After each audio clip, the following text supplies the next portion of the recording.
Ladies and gentlemen, please take your seats.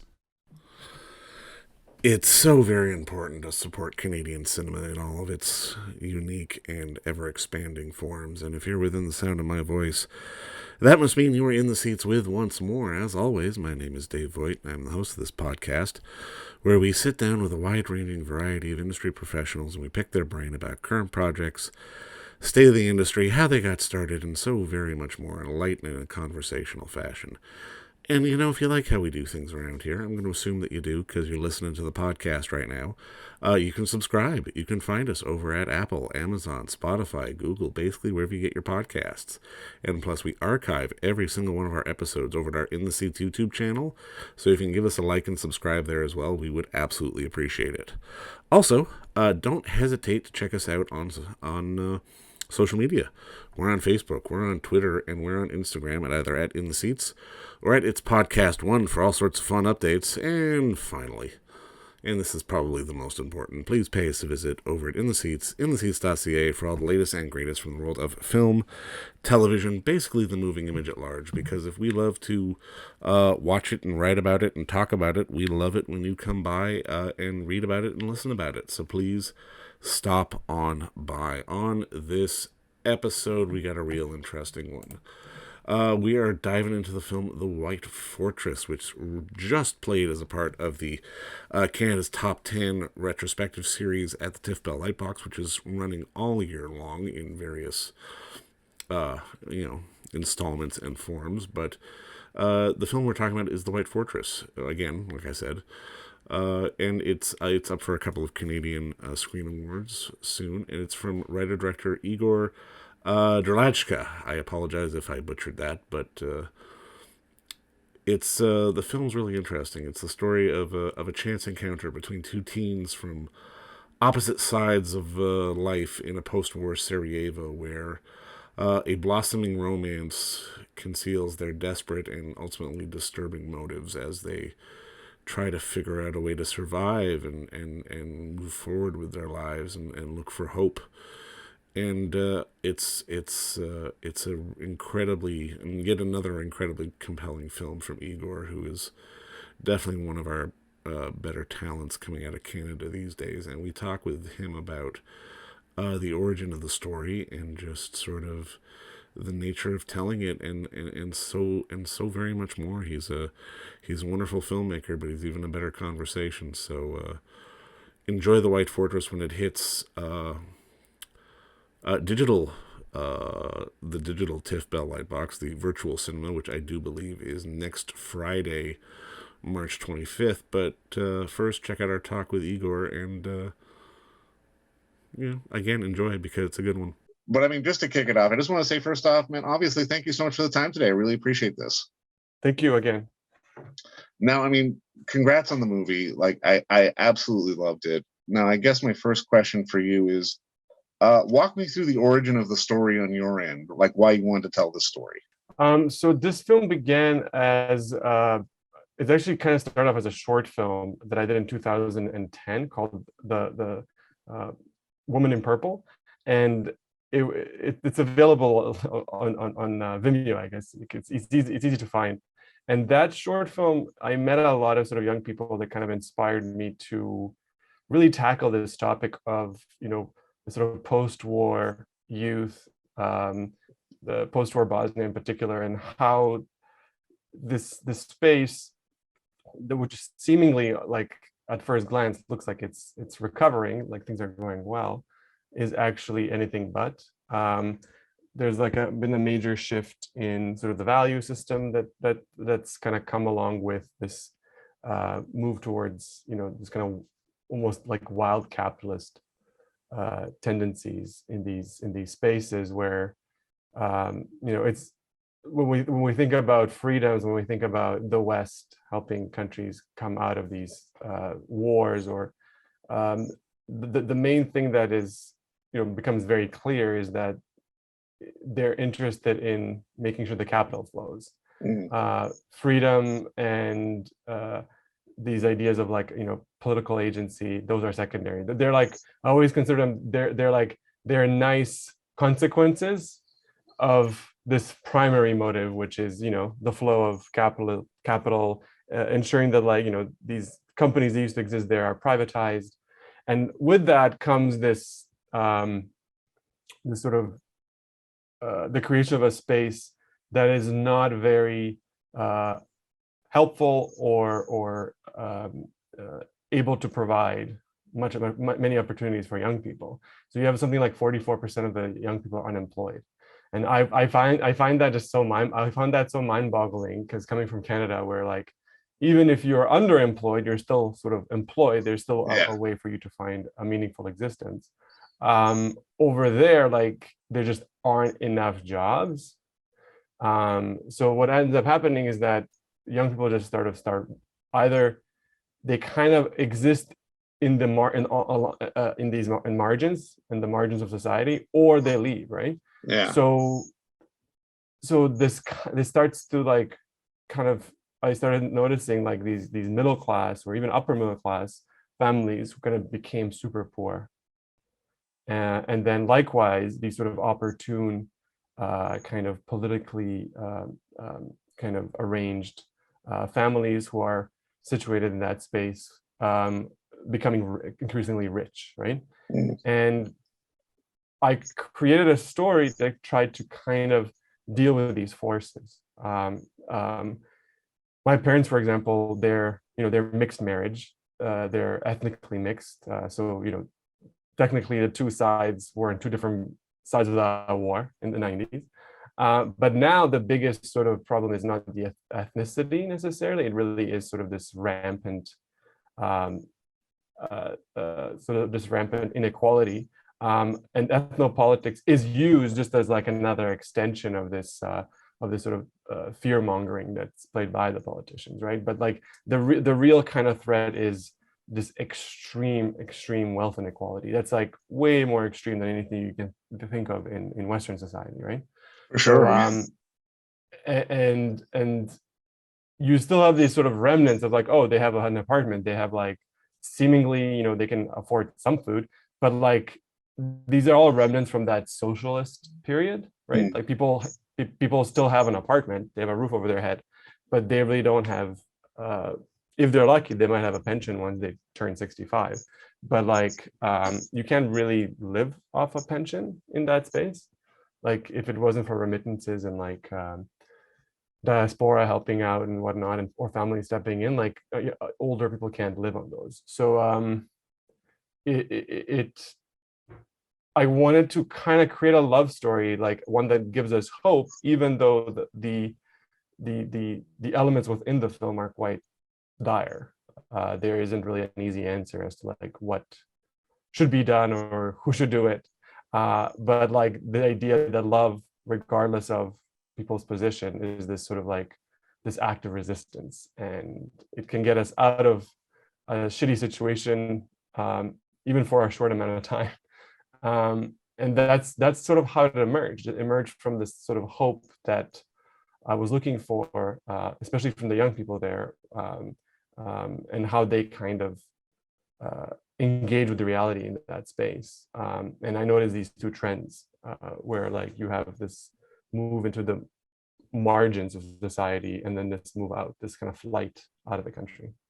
No, and I mean, it makes for such an interesting emotional dynamic too, because, I mean, obviously with youth comes hope, and I mean, there is that natural intonation, but at the same time there is this cold reality of, I may have to go away for my betterment, be it by my family's request or by my own request, just depending on sort of the situation at hand.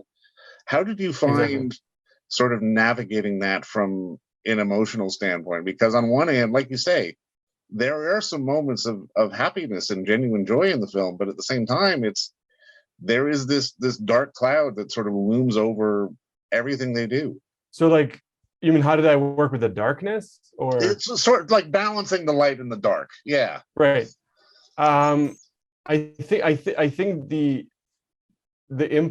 my impulse is always to go in the dark, and I allowed the sort of just the spaces themselves, the kinds of relationships that exist between young people and the other generations, like the grandmother relationship and the relationship with that the grandmothers have with their grandkids, the way that like people engage cross-generationally.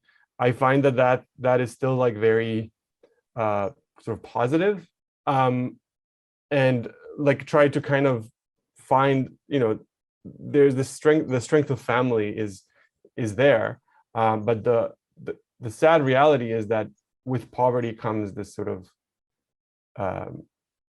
this other kind of poverty, which is this sort of emotional impoverishment.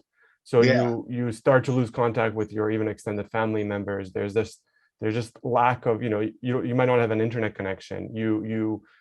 Sending a text message or even a phone call is expensive, right? So like it starts to kind of accumulate, right? Like this kind of this sort of sad reality of the situation. And that's where the kind of darkness comes in, which is like this disconnection, right? Like people are not talking to each other, people are not connecting, people are just trying to take advantage of each other. There's this, everything is an opportunity, right? Like, so like when emotional spaces of refuge become opportunities, that's how I kind of tried to deal with this idea of like the light scenes, where like you're there not because it's an opportunity, you're there because you want to be there. Yeah. And then like some of these other spaces, which is like, his relationship with his friend, just becomes just like a business partnership in a way. It's like, if you can't kind of live with my choice, then like, you're not really somebody I can count on. So like, that's how I navigated the light and the dark. It's like through this sort of emotional space that I tried to sort of analyze based on the needs of both Sumaya, who plays Mona, and Pablo, who plays Farouk. I mean, I think you did that as well. I mean, just through your casting, because I mean, obviously you've got some actors here who do have some experience, but others who don't. But there are some great performances. I mean, particularly Mona. I mean, I thought she was fantastic in the film. Can you talk to me a little bit just in terms of like finding the right people for the right part and finding the right mix to sort of create the atmosphere that you want to create? Yeah, it was a pretty long process. It was one of those things. The casting is always the trickiest part, especially when you have young people. So there isn't really, Bosnia doesn't have like a big scene of actors, right? So Right. like you kind of have to go and like seek them out. Pavle, so the lead, he's actually an established actor in Serbia. So he's somebody who actually had quite a bit of experience, at least 5 or 6 years, and he was in a few landmark films, Serbian films, in the last 5 years. So he was always one of these like really well-regarded supporting actors in a lot of these films, but never really had like a major role where he was the person. And I'm like, I just don't understand how nobody gave this actor this opportunity. And in part, I think it's something to do with like the filmography in the region. It's very theatrical. Like Right. there's very few films that try to kind of like have this sort of internal dialogue. And what happens is that they want the theatrics. They don't want somebody that's sort of anchored in a reality. And I think what Pablo brings to the table is this sort of this ability, this chameleon-like quality. He can inhibit a space and you feel like he belongs there. Yeah. And sure. and he's like, I mean, Bosnian and Serbian is the same language, but like the dialect is different, right? So like he had to learn a new dialect. It's almost like, needing to learn, a southern dialect from the U.S., right? Like Yeah. for a Canadian actor, right? So he had to kind of live there, kind of pick up the pieces, and kind of get familiar with the space so he can occupy it.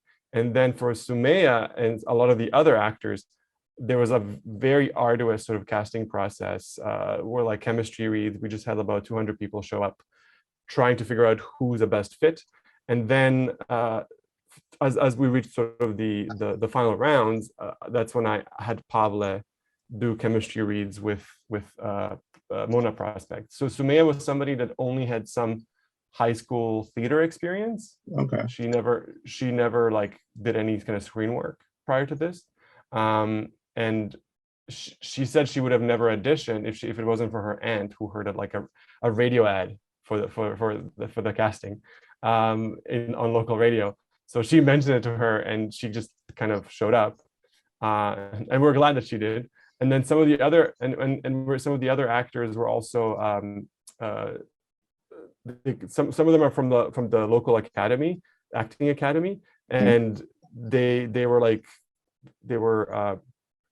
sophomore students when we did so nobody really knew them, right? It was an attempt to kind of see what they bring to the table, like for Almir, that role in particular was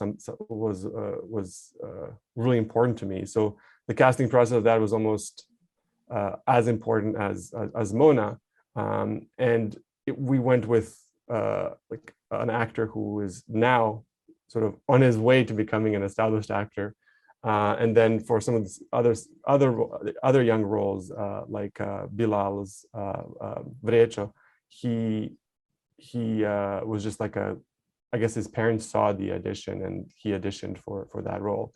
So I like working with this sort of combination of professional actors and non-actors and kind of finding this space. You kind of like, it's a way of having the professional actors kind of embrace that naturalism a bit more, and then having the non-actors or the emerging actors kind of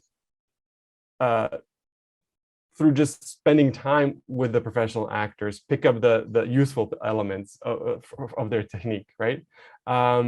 So that's sort of how I approached working with these young actors. And for the most of the older actors, they were established. So some are actually live in Canada, some live in Bosnia. Well, and I mean, something I've always admired about your work is just, I mean, not only just your willingness and desire to tell stories from your home, from where your origins, where you came from, but also just in terms of shifting styles, like not being afraid to do a short or doing a narrative or doing a documentary. I'm kind of curious, when you go into a project or when you're developing a story, do you develop the story first, or is it just a question of this will work better as a documentary or this will work better as a feature? For this particular film was a film that I actually started in 2012. So in many ways, it was an idea that's older than like even the Stone Speakers. It's older. It's almost as old as The Waiting Room that I did in 2015, right? Like that, The Waiting Room as an idea started in like 2010, 2011, and this film, The White Fortress, started as an idea maybe a year later. So sometimes you can't control when something will get funding, right? So as a filmmaker, you just have to be comfortable having one or two, usually 2 to 3 projects in some phase of development. And when the opportunity arrives, you kind of like focus in on a particular one. I think that some of this early work, I think it was important for me to really understand what I was dealing with when thinking about Bosnia, the place I left. Even though I'm not necessarily interested in just telling stories about Bosnia, and the work that I'm doing now, and even the work I did before with the archivists, is not tied to Bosnia at all. It's important for me to understand where my need to tell stories comes from, and I think it was also a process for me to understand how a society can collapse, right? Like how the seemingly kind of functional state, almost 50 years, with some level of prosperity, could just collapse. And that's why I kind of wanted to kind of constantly engage with this, because I feel like it's something that as Canadians, as Westerners, we don't think it's possible. But by most metrics, it's possible. Like these kinds of situations can arise elsewhere. And I just wanted to kind of understand what is the process, what is the kind of process of this erosion of like the social contract and how that works. So like that's where my kind of need to understand that space came from. I was also kind of like, in some ways you use art as therapy, and I've been using that for about a decade now. Just kind of dealing with my own traumas in a weird way, like having like left the war and then spending about a year as a refugee with my mom and my brother. So it was just a way to kind of synthesize this need to grow, but doing it through sort of an artistic process. Well, and I mean that's so fascinating because I mean, and you're right, from a Western standpoint, you know, we see war and then we see war over. We don't necessarily see or understand how a society and how a city and a culture and a country need to rebuild themselves in so many sort of unseen ways. And I definitely think like not only this film, but I mean a lot of your films explores those ideas, and it's just interesting to me. I mean, these are by no means direct comparisons, but I mean, I love that you bring up the social contract as well, because I mean, obviously, as we're all sort of fading out of COVID a little bit and learning how to sort of interact with one another again and sort of be people, you see a little bit of that, a little bit of dissolution as well, and it's just one of those fascinating things to understand that this does happen, and this can happen everywhere. How these spaces who were once thriving and sort of really, you know, important pieces in the world can disintegrate and dissolve far easier than any of us really could understand, to be honest. Yeah, I mean, like I mean, Yugoslavia was a particular case because there was a lot of stuff that was, you know, unresolved from like the World War II period, but like Right. it was also a minor, it was a minor power or a regional power. But it was between this sort of East-West divide, and with the collapse of the Soviet Union, this sort of neutral kind of framework that it had going for it kind of undermined it was no longer needed, right? Like, if anything, when you think about these spaces and like the way that bigger powers approach them, you don't want competition. You want smaller marketplaces that could be more easily manipulated, so that your Right. products are being sold there. Then and you're like the amount like in Eastern Europe in particular, the amount of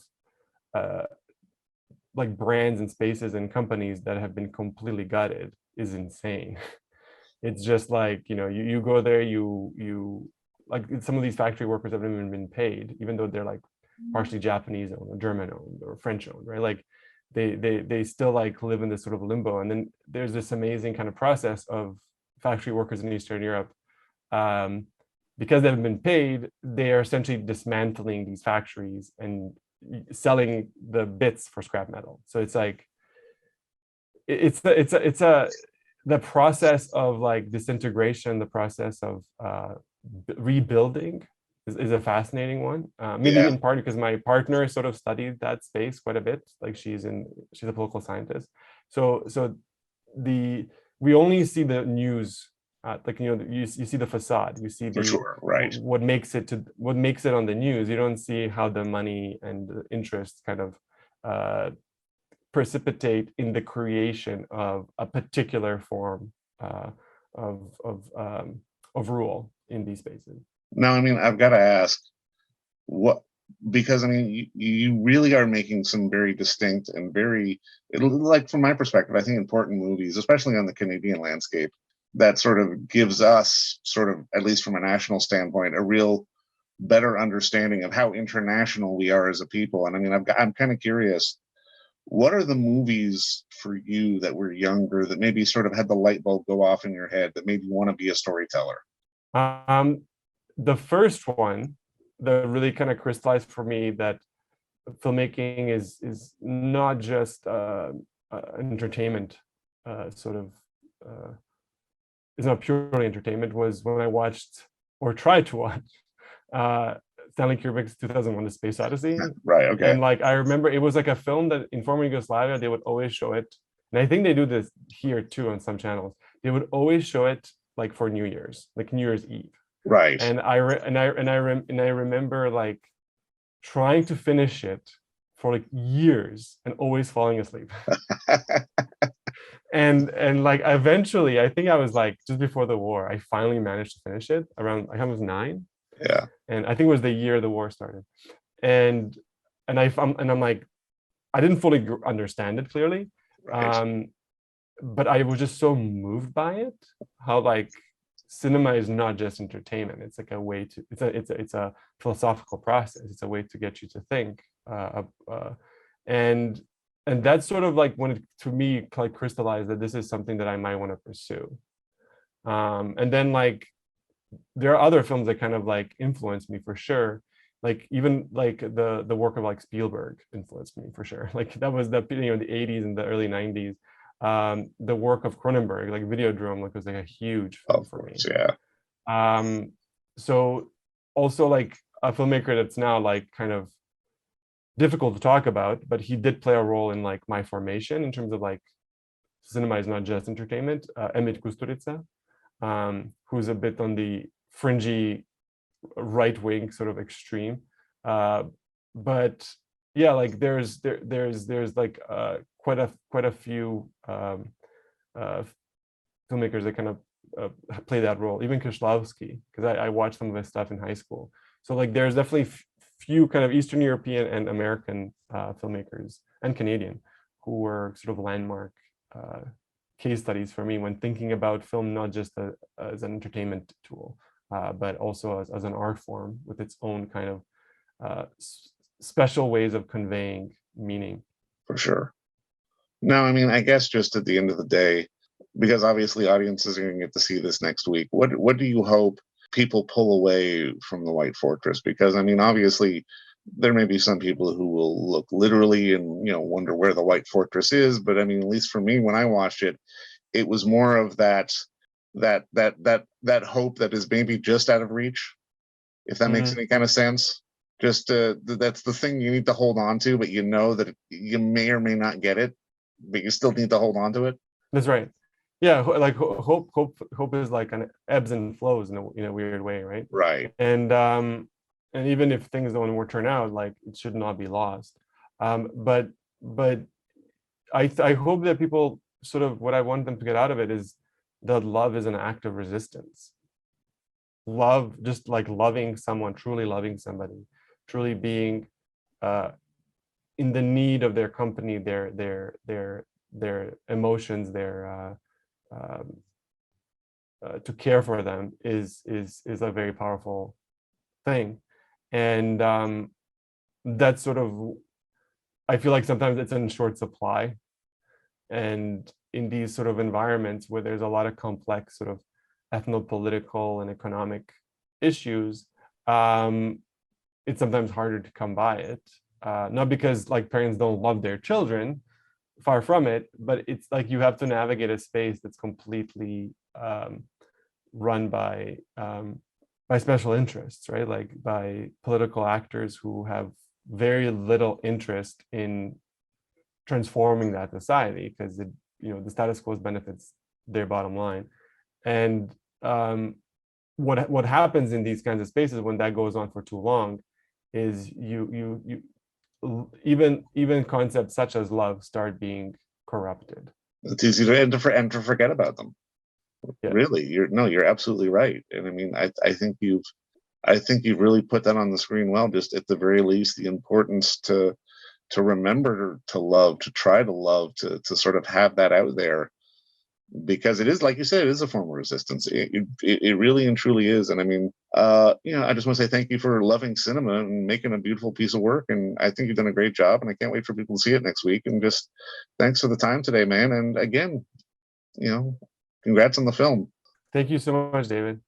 And don't forget to visit our friends over at Bay Street Video for all your DVD, Blu-ray rental, or purchasing needs this summer, as they are still open for curbside and some mailing delivery as well. Over at 1172 Bay Street, Toronto, Ontario, Canada, you can give them a call at 416-964-9088. That's 416-964-9088. Or send them an email at baystreetvideoto@gmail.com for any of your DVD and Blu-ray needs.